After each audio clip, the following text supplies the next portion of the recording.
तो स्वागत है आपके अपने चैनल पे। मेरा नाम शुभम झा है। देखिए, बीएसएससी द्वितीय इंटर स्तरीय परीक्षा, इस परीक्षा का फॉर्म दिसंबर 2023 में भरा जा चुका है। करीब 25 लाख अभ्यर्थियों ने इस फॉर्म को भरा है। 12,000 लगभग पद हैं। लेकिन दिसंबर 2023 में यह फॉर्म भरा जाता है, परीक्षा अभी तक नहीं हुई है। जो अभ्यर्थी हैं वह लगातार इस इंतजार में है कि परीक्षा आखिर कब होगी। 1.5 साल का लंबा वक्त है। क्या पंचवर्षीय योजना इस परीक्षा को बना दिया गया है? बातचीत करेंगे। हमारे साथ छात्र नेता दिलीप है। दिलीप जी, बीएसएससी द्वितीय इंटर स्तरीय परीक्षा, अभ्यर्थी लगातार इंतजार में है। 1.5 साल का लंबा वक्त बीत चुका, आखिर क्या कारण है जो यह परीक्षा नहीं हो पा रही? देखिए, ये बीएसएससी की एकदम सुस्ती है। बीएसएससी के समझिए कि युवाओं के प्रति एक तरह से असंवेदनशीलता है कि 1.5 साल के बाद भी अभी तक परीक्षा की तिथि घोषित नहीं हुई है।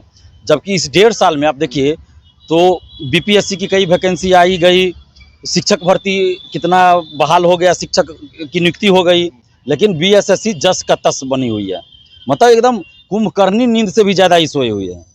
तो बीएसएससी को अब जगाने का समय आ गया है। और हमने जब कहा था कि 10 दिन के अंदर अगर तिथि घोषित नहीं होती है तो हम आंदोलन करेंगे, तो उस समय एक लेटर वायरल हो गया। 5वें दिन एक लेटर वायरल हुआ जिसमें परीक्षा तिथि की बात थी और सेंटर की बात थी। तो हम लोग आंदोलन नहीं किए कि चलो भाई, सेंटर के लिए लेटर भेजा गया है तो परीक्षा होगी, जुलाई का वो डेट था। लेकिन अभी आप देखिए कि उसके बाद फिर कोई लेटर नहीं आया है। जब जुलाई में परीक्षा होनी है, अभी जून आ गया, तो आप तो ऑफिशियल लेटर जारी कीजिएगा ना। ऑफिशियली बीएसएससी को लेटर जारी करना चाहिए कि भाई कब कब परीक्षा लीजिएगा, लेकिन अभी तक जारी नहीं किया गया है। तो इसलिए हम बीएसएससी से कहना चाहते हैं कि आप आंदोलन के लिए मजबूर ना करें और जल्द से जल्द बीएसएससी द्वितीय इंटर स्तरीय परीक्षा की तिथि आप घोषित करें।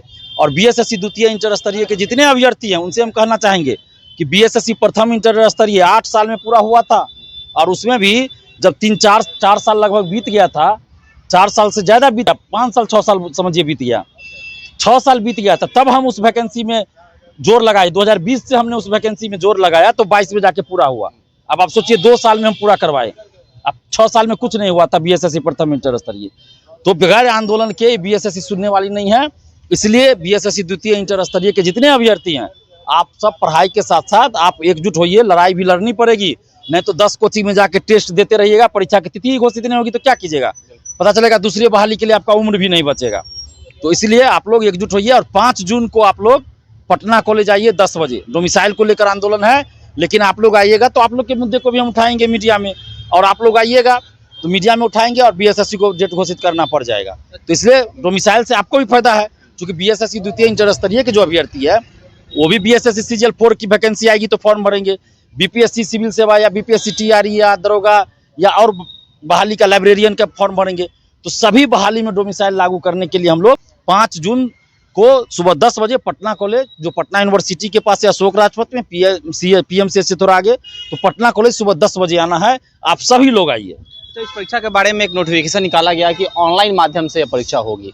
कितनी, अगर परीक्षा आगे चलकर होती भी है चुनाव से पहले, तो कितनी पारदर्शिता होगी? क्योंकि प्रथम स्तरीय में देखा था हम लोगों ने कि इस परीक्षा के बाद सचिव और अध्यक्ष दोनों जेल में चले गए थे और करीब 3 साल जेल में भी रहे थे।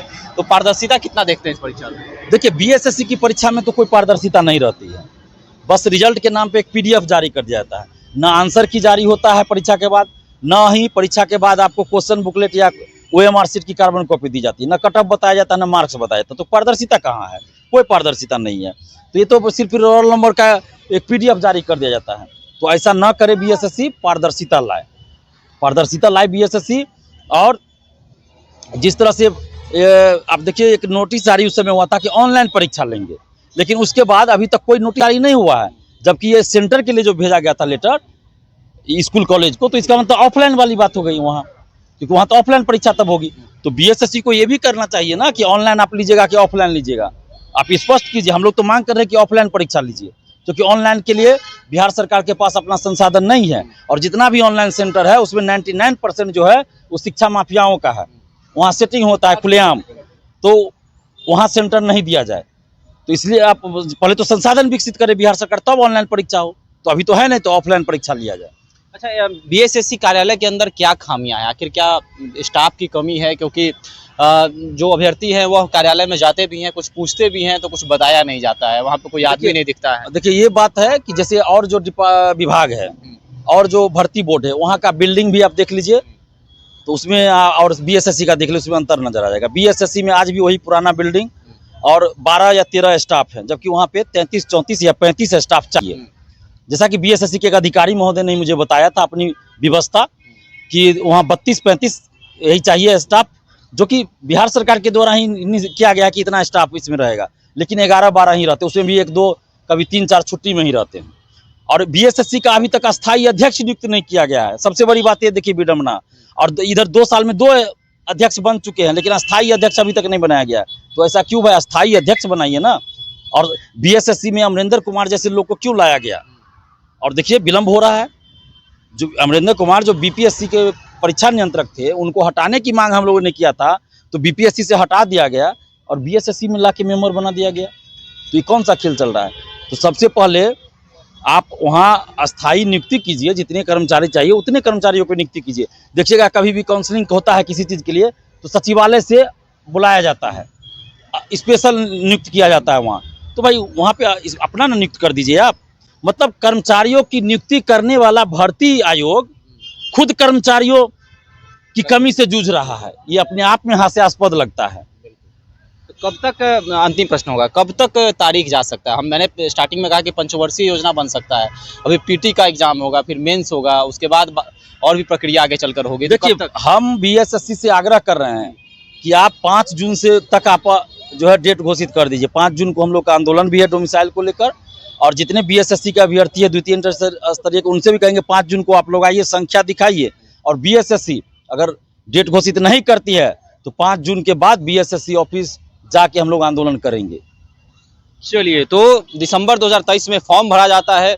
लगभग 25 लाख अभ्यर्थियों ने फॉर्म भर दिया है, 12,000 पद हैं, लेकिन अभी तक परीक्षा नहीं ली गई। अभ्यर्थी लगातार इंतजार कर रहे हैं। तो क्या पंचवर्षीय योजना बीएसएससी द्वितीय इंटर स्तरीय परीक्षा को बनाने की कोशिश है? आपके नजरिए से क्या है? आप भी हमारे साथ कमेंट सेक्शन में अपनी राय रख सकते हैं। धन्यवाद।